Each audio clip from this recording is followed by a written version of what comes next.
Carlo sat cross-legged, right aft, leaning against the mizzen-mast. I see the devil of violence, the devil of greed, the devil of hot desire. But by all stars, these were strong, lusty, red-eyed devils that swayed and drowned men. Men, I tell you.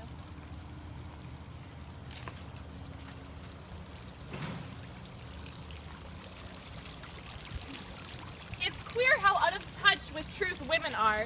They live in a world of their own, and there had never been anything like it, and never can be.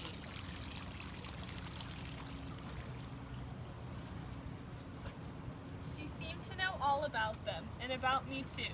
An eerie feeling came over me. She seemed uncanny and fateful. Often far away, there I thought of these two, guarding the door of darkness. One introducing continuously to the unknown. The other scrutinizing the cheery and foolish faces with unconcerned old eyes. Mori tori te salutat. Not many of those she looked at ever saw her again, not half by a long way.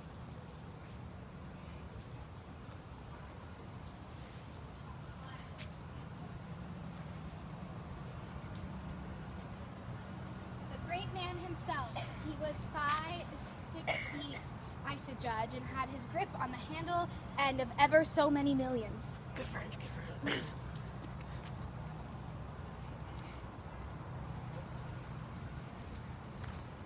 I always ask leave in the interest of science to measure the crania of those going out there, he said. And when they come back, too, I asked? Oh, I never see them. And moreover, the changes take place inside, you know.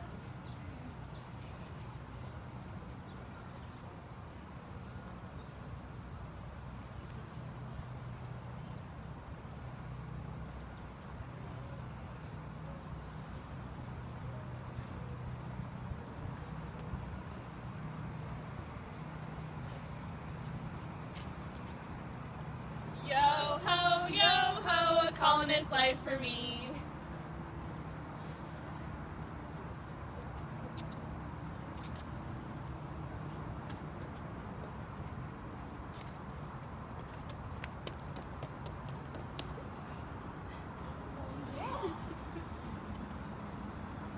Pop would go one of the 6-inch guns.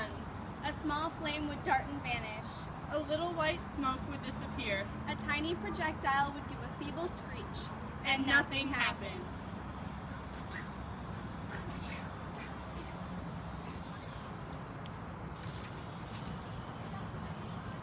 Black shapes crouched, lay, sat between the trees, leaning against the trunks, clinging to the earth, half coming out, half effaced within the dim light, in all the attitudes of pain, abandonment, and despair.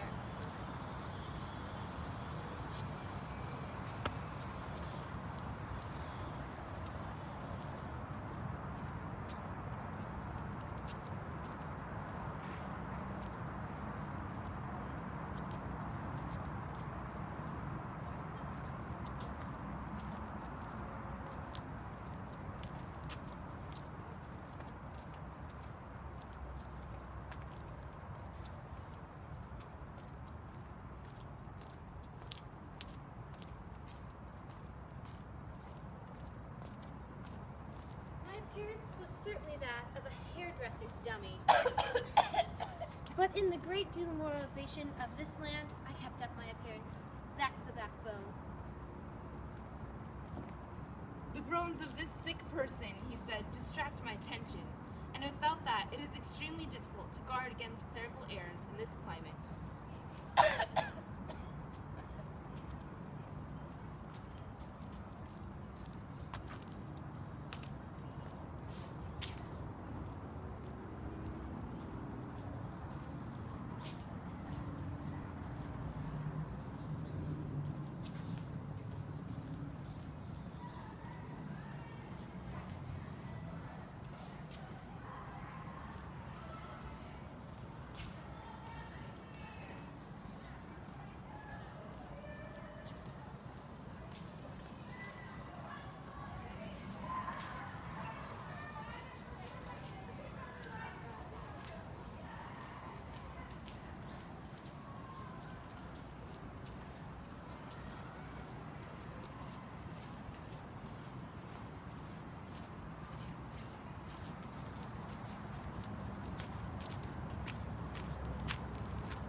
My first interview with the manager was curious.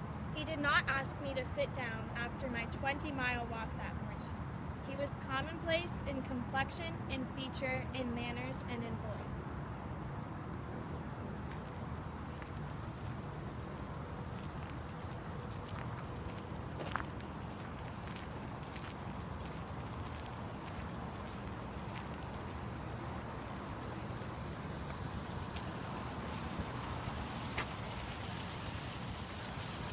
They said he had caused the fire in some way. Be that as it may, he was screeching most horribly. I saw him later on for several days, sitting in a bit of shade, looking very sick and trying to recover himself. Afterwards, he arose and went out, and the wilderness, without a sound, took him into its bosom again.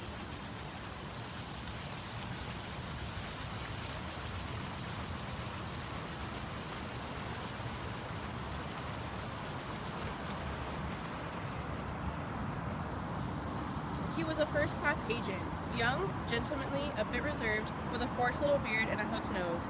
He was standoffish with the other agents, and they on their side said he was the manager's spy upon them.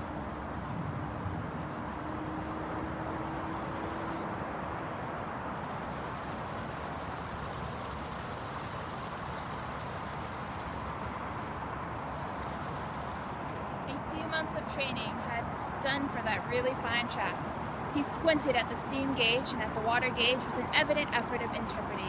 And he had filed teeth, too, the poor devil, and the wool of his pate shaved into queer patterns and 3 ornamental scars on each of his cheeks.